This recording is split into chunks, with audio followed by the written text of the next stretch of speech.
Bonjour, bienvenue dans ce format d'interview portrait de femmes qui changent le monde. Je suis Marie Guiboin, j'ai 34 ans et je me sens appelée depuis toujours à œuvrer pour la guérison du féminin.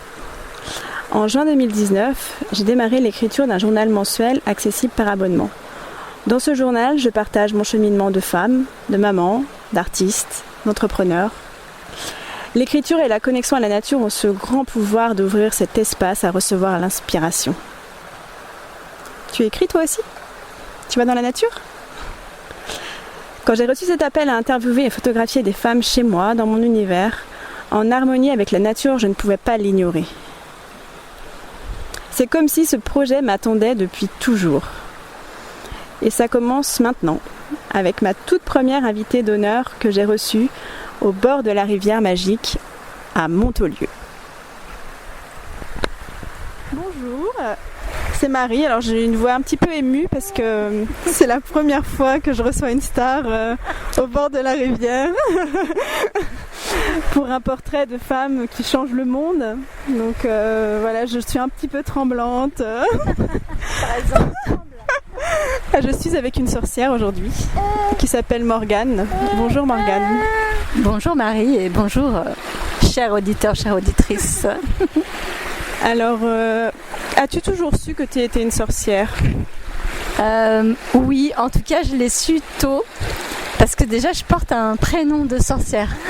Donc Morgane c'est c'est le nom d'une sorcière mythique et donc comme c'était un prénom qui était très peu donné, je me suis vite intéressée à ce que ça voulait dire, à qui était cette sorcière. Donc et je me suis toujours sentie proche d'elle. Donc oui, j'ai pas sauté sur la mode pour devenir sorcière. J'ai toujours senti qu'il y avait un truc comme ça en moi. Alors, c'est quoi la vie d'une sorcière ? Dans la vraie vie, comment elle vit une sorcière ? Alors, je suis une sorcière tout à fait moderne. J'ai 2 enfants, un chéri, un métier. J'ai une vie classique. Enfin, classique entrepreneur quand même, ce qui n'est pas hyper méga classique. Mais voilà, j'ai pas... ça se voit pas de l'extérieur, on va dire. Après, pour moi, le fait d'être sorcière ou de me dire sorcière, c'est vraiment quelque chose d'intérieur. C'est, on va dire, ce que je ressens par rapport aux gens que je rencontre, par rapport aux lieux dans lesquels je suis et par rapport à ce que je peux apporter aux autres aussi. Un petit bébé qui tète à côté, j'adore. C'est magique. Et à quoi tu œuvres dans le monde en tant que sorcière ? En tant que sorcière, je dirais, en tout cas, la sensation que j'ai, c'est d'apporter une certaine forme de sérénité. En fait, je me suis rendu compte qu'il y a un certain nombre de personnes qui venaient à moi, pas forcément professionnellement, mais en tout cas autour de moi, sur des questions de mort, de la mort. Et comme j'ai un rapport à la mort qui est très apaisé, très serein, le lien qui se forme entre nous permet d'apaiser ce rapport-là chez les personnes. Soit de faire la paix avec quelqu'un qui est mort, soit d'accepter la mort, enfin voilà, tout ce qui tourne autour de ce sujet-là, donc c'est quand même important. Et puis en ce moment, j'ai toujours été assez militante, j'ai des convictions assez fortes et j'ai très envie, quand j'écris maintenant, j'essaye de faire passer des idées et j'ai vraiment envie d'aider d'autres personnes à utiliser les mots pour militer, pour faire passer leurs idées, leurs convictions, leurs valeurs. Voilà. C'est magique. Et en plus, apparemment, ça a l'air de vachement bien intéresser Olivia qui s'arrête de téter pour t'écouter. Je fais ça sur les bébés. Tu as quelque chose à dire ? Ah non, elle est. J'adore les podcasts parce qu'en fait, t'as pas l'image et tu peux t'imaginer tout ce que tu veux. Et là, il y a un bébé qui est tout ébahi par Morgane. Pourtant, elle a pas du tout de chapeau de sorcière. Enfin, voilà, c'est une femme. On va dire, voilà, on va dire une femme banale, oui. Comme toi, comme moi, ouais. Comme n'importe quelle femme en fait. Ouais, banale, ça me va bien. Ouais, banale. Je pense que tu te l'approprierais assez bien, ouais.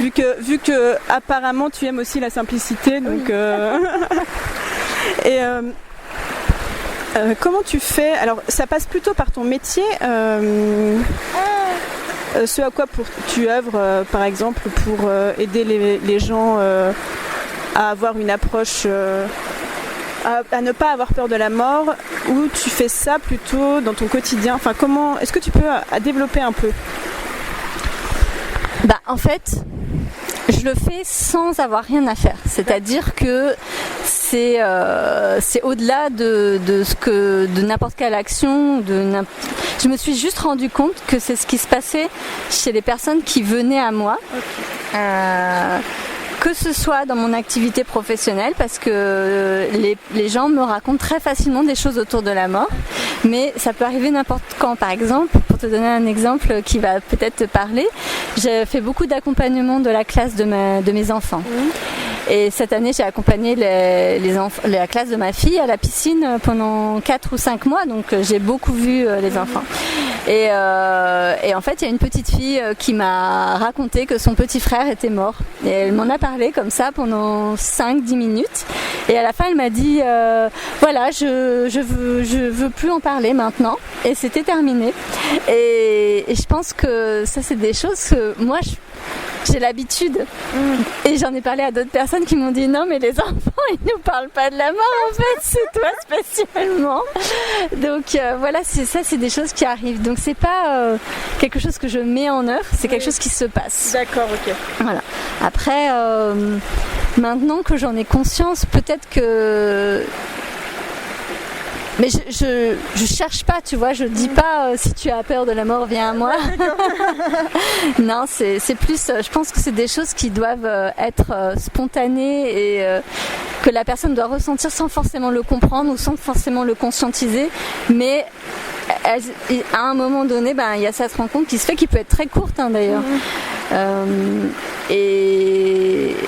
Ou qui peut être beaucoup plus longue. Il y a des personnes qui me suivent depuis longtemps et je sais qu'il se passe des choses grâce à la rencontre qui se passe. En fait, c'est au-delà des mots et au-delà de, par exemple, ce que tu peux parler sur les réseaux sociaux, tu vois. Enfin, ça n'a rien à voir. Enfin, t'en as parlé un petit peu de la mort, mais de manière... Enfin, moi, j'ai l'impression de manière assez subtile. En fait, on n'a pas vraiment parlé ouvertement. Voilà, bonjour, je suis Morgane et je suis sensible à la question de la mort. Enfin, ouais.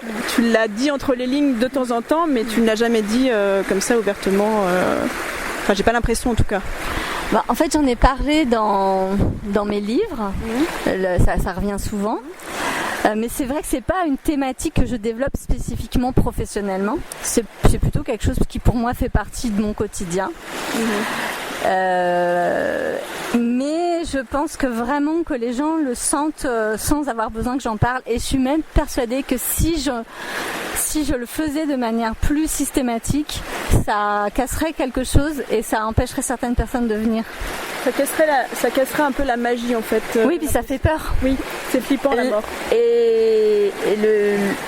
Là, ça vient tout seul et souvent je pose une question qui n'a rien à voir a priori et ça vient. D'accord. Parce que ça doit venir. Voilà. Tu vois, là par exemple, je pensais pas du tout qu'on allait parler de la mort, tu vois. C'est moi qui en ai parlé. Oui, je sais, mais je veux dire, comme par exemple là, tu sais, pour ces interviews que je commence là, j'ai pas envie de préparer des questions. Je veux vraiment laisser les sujets venir comme ils doivent venir. Et du coup, je trouve ça encore plus riche parce que si ça se trouve, si j'avais préparé des questions, t'aurais pas eu l'espace, tu vois, pour parler de ça. Ça a un rapport avec ton livre que tu es en train d'écrire seul ou pas? Ou ça n'a rien à voir? Est-ce que tu parles de ce sujet dans ton livre?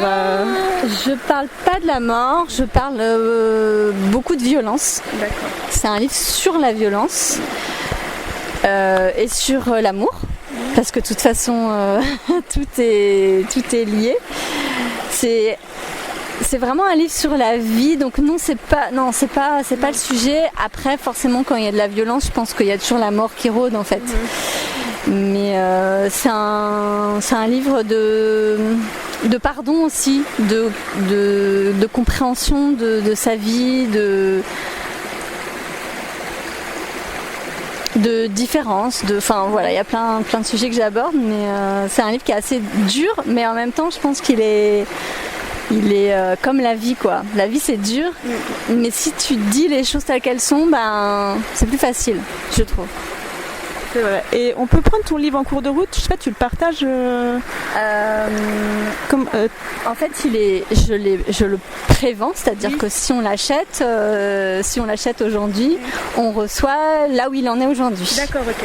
Voilà, et toute la suite jusqu'à ce qu'il soit fini, et l'exemplaire papier une fois qu'il sera terminé. Et il me semble que tu es quelqu'un qui n'a pas peur de l'inconnu, enfin qui aime l'inconnu. Est-ce que ton avis, j'ai l'impression que ne pas avoir peur de la mort, c'est aussi ne pas avoir peur de l'inconnu. Est-ce que c'est pour ça qui aurait pu t'aider à faire des choix dans ta vie, par exemple de passer de salarié à entrepreneur, de changer, de déménager 13 fois, enfin voilà. Alors en fait, je dirais pas que j'ai pas peur de la mort, mais c'est plutôt que pour moi la vie et la mort c'est pareil. Enfin, pour aller encore plus loin dans le côté sorcière, les gens qui sont morts, les gens proches de moi qui sont morts, pour moi ils sont toujours là en fait, pas visuellement, c'est-à-dire je vois pas des morts, j'entends pas des morts, mais ils sont là. Et pour moi, il n'y a pas c'est juste un passage, on va dire, et donc du coup, ça fait que ça diminue la peur de la mort. Mais ça la fait pas partir, mais ça fait partie. Je sais que je peux mourir demain, c'est ok en fait. Voilà. Mes enfants peuvent mourir demain et c'est ok aussi. Voilà, ça fait partie des choses qui font que certainement je me dis que n'importe quoi peut arriver dans la vie, au pire tu meurs. Donc voilà, et je prends les choses plutôt du bon côté. Oui, c'est vrai que j'aime bien l'inconnu parce qu'en fait je m'ennuie vite. Donc j'ai à la fois besoin de routine et à la fois besoin de nouveauté. Parce que comme je m'ennuie vite, j'ai besoin de pas vraiment savoir ce qui va se passer après. Qui est quand même le contraire de pas mal de gens, j'ai l'impression, de mon ressenti. Souvent, on a peur de faire quelque chose de nouveau parce qu'en fait, on se fait 50 000 scénarios de comment ça va mal se passer si jamais on change le truc habituel. Alors, est-ce que tu as peur des fois dans ta vie ? Ouais, tout le temps, mais en fait, ça change pas. En fait, j'ai peur, mais je m'en fiche, je le fais quand même. Ouais. Et souvent, quand j'ai vraiment peur, je sais que c'est vraiment important que je le fasse. Parce que aussi, j'ai eu toute cette expérience. Et je me dis aussi qu'il y a plein de choses que j'ai vécues qui faisaient carrément méga peur. Et je m'en suis sortie. Et donc, je te dis, au pire, aujourd'hui, c'est le pire qui puisse arriver. C'est quoi ? C'est la maladie, c'est un accident, c'est une mort d'un enfant. Je pense que je suis prête pour l'affronter si je dois l'affronter. Et puis peut-être que ça va pas arriver. Mais en fait, comme on n'en sait rien, je me dis autant vivre ma vie au meilleur de ce que je veux. Et puis on verra bien. Ouais. Et ça fait combien de temps que tu es entrepreneur ? Je me suis lancée en octobre 2011, donc ça va faire 9 ans bientôt. 9 ans d'entrepreneuriat. 2010. Ah, donc bientôt 10 ans. Non, 9 ans. 2010, 2019. 2019. Voilà. Je sais plus compter, j'ai des failles temporelles. J'ai fait des maths. Et c'est quoi la vie d'entrepreneur sorcière ? C'est de faire vraiment ce que je veux en fait. Je sais jamais. En plus, je suis pas très organisation, bugeot, tout ça, c'est pas du tout mon truc. Je sais ce que j'ai envie de faire, donc ça je le programme. Et après, en fait, je fais ce que je veux. Alors c'est quand même organisé parce que j'ai des enfants, parce que voilà, j'ai des clients, donc je fais ce que j'ai à faire pour mes clients. Mais j'ai une vie très calme en fait. Je suis quelqu'un de très, j'ai besoin de beaucoup de temps seul, beaucoup de silence. Je marche beaucoup toute seule. J'habite en ville mais à côté d'un parc, donc je marche beaucoup dans le parc. Je passe beaucoup de temps à lire, je passe beaucoup de temps à regarder des films et des documentaires et à écrire aussi. Donc c'est vraiment une vie un peu d'ermite, mais je suis quand même dans la vie quoi. Je sais pas comment expliquer. Quand je te suis sur Instagram, j'ai l'impression que tu es tout le temps au parc. Et c'est vrai que c'est souvent l'image qu'on a de l'entrepreneur, c'est le gros cliché, genre tu bosses comme une acharnée parce qu'il faut que ton entreprise elle fonctionne. Enfin, ça casse un peu les codes, tu vois. Parce que être entrepreneur, c'est aussi créer la vie qu'on a envie de créer, en fait. Ouais. J'ai jamais fait comme il fallait faire. De toute façon, quand j'étais étudiante, voilà, quand j'étais entre salariée, c'était encore pire. Je faisais jamais bien. Et entrepreneur, j'avais pas envie de me remettre. Mon but c'était d'être indépendante et libre. Donc si c'était pour, tu veux bouger ? Non, c'est bon. Si c'était pour me remettre des règles que, en fait, si je comprends pas pourquoi, je le fais pas. Ouais. Il faut que ça me convienne et que je comprenne pourquoi. Donc oui, c'est vrai que moi, mon but c'est d'avoir beaucoup de temps, de créer. Et de gagner de l'argent, mais en troisième. Ouais. Et de gagner, en fait, quand je dis gagner de l'argent, c'est-à-dire de faire ce que je fais, c'est valorisé, c'est rentable. Donc je veux pas travailler la petite semaine, ça m'intéresse pas. Mais par contre, dès que je vois que c'est compliqué, que ça va me prendre beaucoup de temps, beaucoup de temps désagréable, parce que j'écris des livres, ça prend beaucoup de temps, mais c'est bien. En fait, je le fais pas. Tu vois, par exemple, récemment, il y a une autre entrepreneur qui m'a proposé un projet en commun qui était très lucratif, a priori, mais je savais que ça allait me demander des efforts, des choses que j'aime pas forcément faire. Et en fait, j'ai dit non tout de suite. Je me suis même pas dit tant mieux parce qu'en août je suis en vacances, donc du coup j'ai pas beaucoup de gagner d'argent, donc ça aurait été bien. Non, j'ai dit non, je suis en vacances, je gagne pas d'argent, tant pis, je regagnerai en septembre. Et puis c'est tout. Voilà. C'est aussi entrepreneur, c'est aussi faire des choix du cœur. C'est une liberté. Moi je trouve en tout cas tu peux même changer d'avis quand tu veux en fait. Par exemple, si tu fais quelque chose et que tu n'as plus envie, non mais ça j'ai plus envie et je trouve que c'est un bon exemple parce que souvent on a une image quand même de l'entrepreneur. On nous dit que c'est même très dur, qu'il faut faire des plans, qu'il faut faire des trucs. Il y a plein de gens qui n'osent pas créer leur entreprise parce que ça paraît une montagne en fait. Qu'est-ce que tu pourrais leur dire ? En fait, ce qui est dur, c'est l'état d'esprit. C'est pas la technique, c'est pas le côté pratique. Donc je pense que si tu as vraiment un truc dans les tripes par rapport à ça, s'arrêter à la peur technique ou à la peur des heures ou c'est dommage, il faut y aller quand même. Et puis après, je voulais dire un truc et je me souviens plus. Voilà, c'est ça quand on a trop de choses dans la tête. Tu te souviens du début de ta question ou pas ? Oui, en fait, je disais que souvent ça paraît une montagne, tu sais, d'être entrepreneur. Il y a plein de gens qui n'osent pas le faire. Et du coup, qu'est-ce que tu pourrais leur dire ? Ce que je pourrais dire, c'est que c'est de se demander si on va regretter de ne pas l'avoir fait. Ouais, ça c'est bon. Parce que on peut toujours revenir en arrière. Oui, tu disais on peut changer d'avis souvent. Oui, c'est de ça dont je voulais parler. Ouais. En fait, moi mon axe, c'est je peux changer d'avis autant de fois que je veux, sauf si je me suis engagée avec un client. Oui, là par contre. Parce que parce que voilà, ça donne aussi ta direction d'entrepreneur et ça te permet quand tu te dis ah là ça j'aime plus le faire, je le finis avec ce client et comme ça m'a donné cette information là, hop je peux arrêter et faire autre chose. Et ceux qui s'en font une montagne, j'ai envie de leur dire, c'est comme toutes les montagnes. On commence tous par le premier pas. Donc, il n'y a personne qui a des bottes de géant pour arriver tout en haut au départ. Et essayer au moins faire un pas, 10 pas, 1000 pas. Et puis, si ça convient pas, on fait autre chose. Hein. En fait, rien, c'est pas grave. Ouais. Je veux dire, à moins d'investir 10 millions d'euros, et encore moi, j'ai eu un cas, j'ai investi 15 000 euros et je les ai perdus. C'est pas grave. Alors peut-être des gens vont dire 15 000 euros, mais tu te rends pas compte. Je me rends compte. Vraiment, je me rends compte. Mais ça faisait partie de mon apprentissage. Et voilà. Et bon, je pouvais le faire. Hein. Je me suis pas endettée sur 1000 ans. Et j'ai pas fait manger des pâtes à mes enfants à cause de ça. Mais ça faisait partie de mon chemin d'entrepreneur. Et j'ai appris plein de choses avec cette perte d'argent.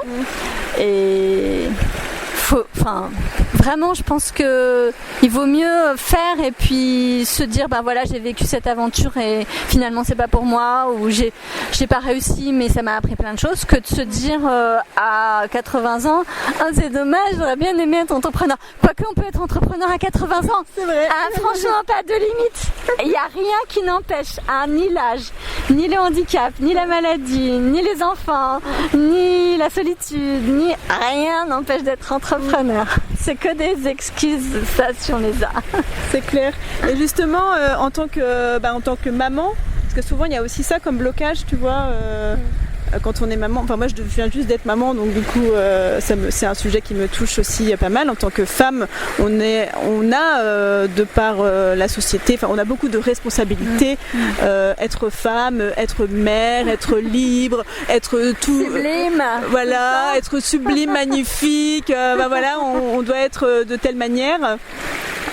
Comment tu concilies ta vie de femme, ta vie de maman, ta vie d'artiste, d'entrepreneur, avec toutes ces injonctions sociétales qu'on a autour de nous, qui nous enquiquinent un petit peu des fois? En fait, je m'en fous. En général, je les connais, je suis pas hors du monde, mais très rapidement, si ça me va pas, je m'en fous. Tu vois, je me maquille plus depuis super longtemps, je m'en fous. Je suis jamais coiffée. N'importe qui te dira, ma mère la première, que je ne suis jamais bien habillée. Moi, c'est confort. J'ai eu, quand je suis devenue entrepreneur, j'étais maman mon fils avait 3 ans et j'étais enceinte. Donc, je sais très bien ce que c'est et ma fille, elle m'a jamais connu autre chose qu'entrepreneur. Et à la fois, c'est des contraintes parce que de toute façon, avoir des enfants, c'est des contraintes. Et en même temps, c'est une grande liberté parce que tu peux vraiment... le stress, j'ai eu beaucoup plus de stress quand mon fils était petit, que j'étais salariée, que quand ma fille était petite et que j'étais entrepreneur. Parce que... c'était plus facile de s'organiser, de respecter les rythmes de chacune. Et en plus, moi, je trouve, alors après c'est personnel, je sais pas si toutes les mamans ou tous les papas ressentent ça, mais moi, ça m'a donné beaucoup d'énergie, de création, beaucoup d'envie. Et puis... en plus, j'ai des enfants qui sont hyper... tout est intégré dans ma vie. Il y a pas, je sépare pas. Et ils sont intégrés aussi à mon entreprise, à ma vie, à mon art. Et du coup, ils font partie. Mon premier livre, 21h34, c'est l'heure de naissance de mon fils. Et le premier tome s'appelle Gabriel, comme le prénom de ma fille. D'ailleurs, je les ai pas lus, je les ai mis net là. Il faut les lire, c'est vraiment très très bien. C'est dommage, je te les aurais apporté si j'avais su. C'est pas grave. Voilà, donc pour moi, en fait, je sépare pas. Ma vie n'est qu'une vie. Et les injonctions sociales, franchement, je les regarde et je leur dis, je m'en fous. Voilà. Je suis pas très... Il n'y a pas grand chose qui me fait me dire, oh là là, oui, je vais faire attention. Non, du moment qu'il y a de l'amour et de la sécurité, pour moi, c'est tout ce dont j'ai besoin. Voilà. Ouais. C'est magnifique, j'adore, je suis trop contente et je te rejoins beaucoup sur ça aussi, de fait d'intégrer le fait d'être maman, artiste, entrepreneur, que ce soit là déjà on est avec ma fille et ça va, on arrive quand même à faire une interview. Elle s'exprime à côté, c'est trop drôle, j'adore. Vraiment, j'adore le message que tu viens de dire au monde. Est-ce que tu aurais un petit mot de la fin ou est-ce que tu veux qu'on s'arrête là en silence au bord de la rivière? J'ai juste envie de dire créer. Il en restera toujours quelque chose au moins pour vous. Donc allez-y. Ouais. Voilà. Et en plus Olivia elle est trop d'accord quoi. Elle fait ah. Eh bien merci Morgane, je suis trop contente d'avoir d'avoir commencé ces interviews que je sais pas, j'ai une idée de où ça va nous mener mais je connais pas le chemin. Donc merci d'avoir été ma première invitée de ce nouveau projet. Avec plaisir. Si Olivia me laisse parler, avec plaisir. Olivia, un petit mot de la fin? Ah bah elle parle plus. Bon allez, ciao, à bientôt, on se retrouve bientôt pour de nouvelles aventures. Merci beaucoup d'avoir écouté cette interview. Comme tu as pu le découvrir lors de notre échange, Sorcière Morgane, c'est loin d'être une femme banale. Sa capacité naturelle à démystifier la mort, sa force, son courage de militer, de faire passer des messages et d'inspirer les gens à faire de même, tout en restant humble et connecté à ses valeurs, tout ça, ça m'a vraiment beaucoup touchée. Sa vision de l'entrepreneuriat, sa capacité à faire voler en éclats les codes, les injonctions sociales, toutes ces choses qu'on est soi-disant censé faire, autant te dire que ça me parle à 2000%. Après notre échange, c'est avec beaucoup d'émotion que j'ai réalisé son portrait en harmonie avec la nature. Merci beaucoup Morgane pour ta confiance. Merci de participer à ce changement positif dans le monde. Merci d'éveiller les consciences, même si tu le fais sans faire exprès. Merci à toi, cher auditeur, chère auditrice, pour ton écoute. Toi aussi, tu es un acteur, une actrice du changement. De ces interviews portraits de femmes qui changent le monde naîtra une expo photo, un événement en multidimension, donc je n'ai pas encore tous les détails. A priori, on me dit dans ma petite oreillette que ce sera pour 2022. Je t'invite à soutenir mon travail en partageant cette interview. Tu peux aussi contribuer financièrement à partir de 2$ par mois sur ma page Patreon. Chaque contribution est importante. Toutes et tous, à notre échelle, on peut faire notre part de colibri. Donc, je te mets tous les liens dont tu as besoin en description. Tu pourras plonger dans l'univers de Morgane en te rendant sur son site internet, son compte Instagram ou ailleurs. Qui sait de quelle manière la vie te guidera jusqu'à Sorcière Morgane. Tu trouveras également tous les liens utiles pour soutenir mon travail si le cœur t'en dit. Je te dis à très bientôt pour un nouveau podcast.